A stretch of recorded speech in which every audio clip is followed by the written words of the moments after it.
Pues nosotros acá, este espacio no se detiene. Somos una literalmente amalgama de opciones para que puedan pues, acompañarnos durante estas 3 horas, y es el compromiso que asumimos acá en esta mañana, ¿no? Me acompaña mi querido Roberto Monclús acá y damos la bienvenida cada martes y jueves nuestra flamante economista, que no solo es de cabecera, sino que igual es de consulta y es de aquellos como que tú la aprovechas y como que quieres llevártela para tu casa, ¿eh? Clara González, bienvenida una vez más acá a tu casa de siempre. Gracias, yo para mí siempre es un placer estar aquí.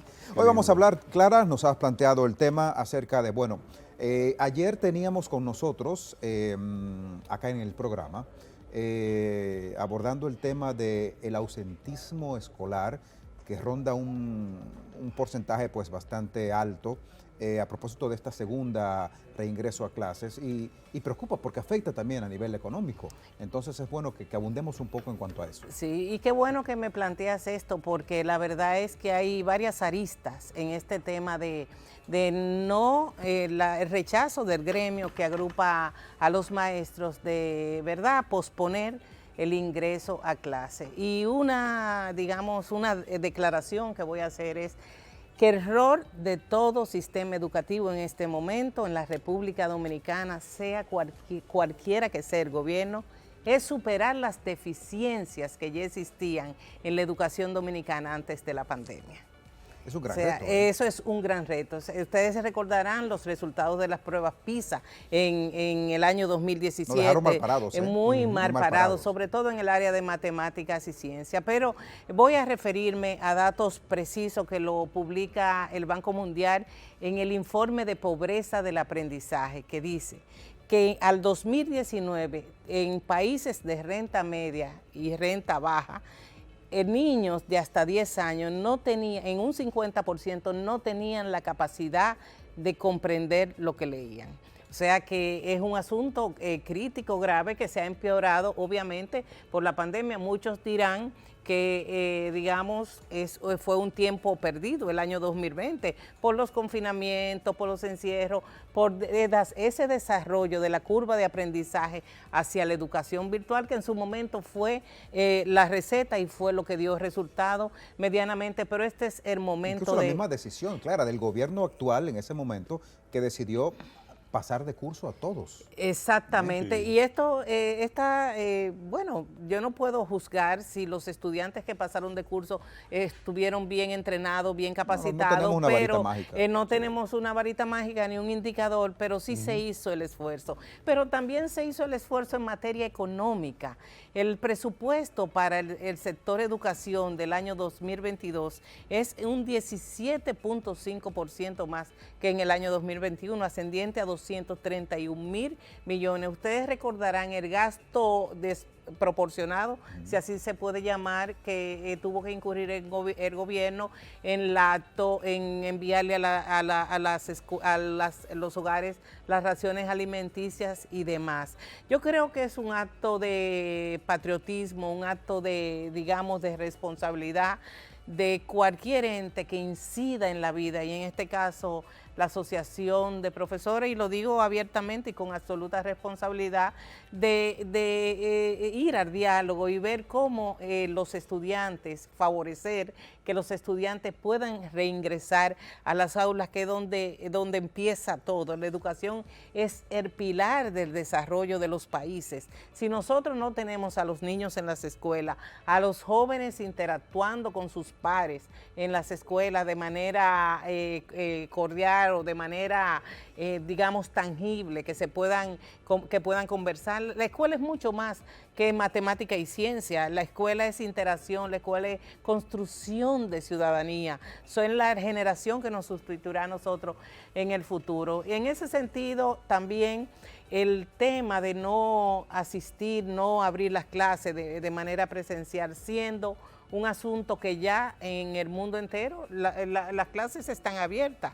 Y aquí en la República Dominicana, si mamá y papá van al supermercado, ya están laborando. Aquí está el personal en la planta televisora, está el personal en su gran mayoría, van a conciertos, van al salón, entonces los contagios están Claro, a la entonces como orden. que para unos sí, para otros no. Sí. Un asunto de conveniencia. Fíjate como dice el doctor Lama, y lo dijo el propio presidente ayer, es cuestión de aprender a convivir en medio de esta pandemia que ya pienso yo alcanzó su pico y los niveles de letalidad y contagio aún sean más rápidos, son menos severos, sin ser médico, pero que también el tema de no estar en la escuela y estar en la casa, digamos que expande los niveles de desigualdad en los niños que tienen condiciones para asistir a colegios privados. Hay muchos padres, señores, nosotros no podemos llamarnos a engaño, que están enviando sus hijos a los colegios, que están recibiendo docencia de los colegios privados, ya sea virtual, o tienen acceso a internet, tienen acceso a un tutor, pero ¿qué porcentaje de la población es esta? Es un porcentaje ínfimo, bajo. Totalmente. Entonces yo creo que, y desde aquí hacemos un llamado a la ADP, a la asociación. Fíjate que mi discurso hoy es un poco más de barricada, un poco más, yo no tengo hijos en edad escolar, pero la verdad que sabemos, comprendemos, en algún momento mis hijos tuvieron en la escuela, comprendemos la importancia de que un niño vaya a la escuela, que un joven reciba el pan de la enseñanza, pues esa es la generación del futuro. Además, aprovechar los recursos que el gobierno ha dispuesto para este sector. Mira, hablemos de la implicación, a propósito, de la implicación que tiene el cierre de una escuela, de un espacio para la docencia escolar, la implicación en la economía dominicana.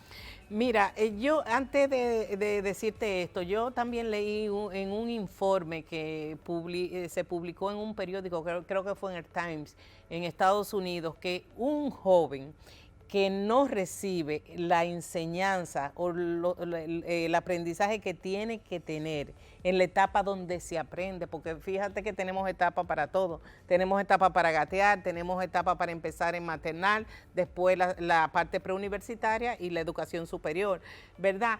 Es un profesional del futuro que tendrá menos competencia y su salario promedio será mucho menor que de aquel que antes de esta crisis pudo capacitarse y crear las competencias necesarias para insertarse en el mundo laboral. Bueno, en materia de la economía dominicana y su impacto, he dicho que el gobierno dispuso, la Dirección General de Presupuesto logró, en medio de los recortes de presupuesto que se hicieron el año pasado, logró conseguir un incremento del presupuesto para la educación.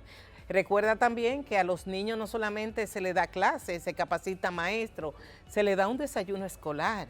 ¿Tú entiendes? Se le da educación física que no la tienen en las casas, sobre todo aquellos que viven en zonas más vulnerables. ¿Dónde estarán correteando? ¿Dónde estarán jugando con la pelota? ¿Dónde estarán interactuando? ¿Qué estarán recibiendo? Entonces estas son cosas que tienen mucho que ver con la parte social que atiene directamente a la economía.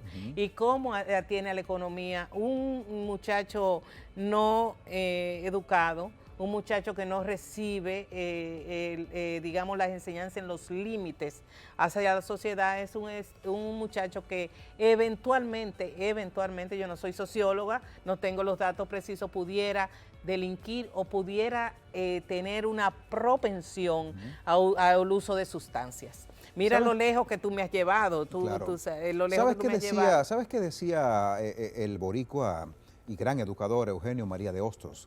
Decía que la educación va mucho más allá de la escolaridad. Y es cierto, o sea, va mucho más allá y tú lo puntualizas hoy día.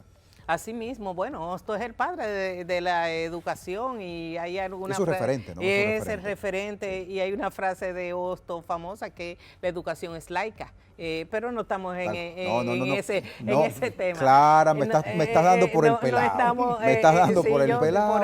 Y eso tiene otras implicaciones que nos llevaría todo Pero el mira, programa. el mundo sufre, al igual que la República... Oye, Clara. Pero está bien. El mundo sufre, al igual que la República Dominicana, una crisis provocada en materia económica y en materia social, pero en materia de empleo y en materia de educación, una crisis que no tiene una comparación antes. Entonces, nosotros como país, como sociedad, debemos aunar los esfuerzos para que el esfuerzo que hace el gobierno, que es responsable de garantizar espacios para la educación, de tener profesores capacitados, de, digamos, establecer red educativa para básica, media y universitaria, ¿verdad? Y hasta posuniversitaria, posgrado.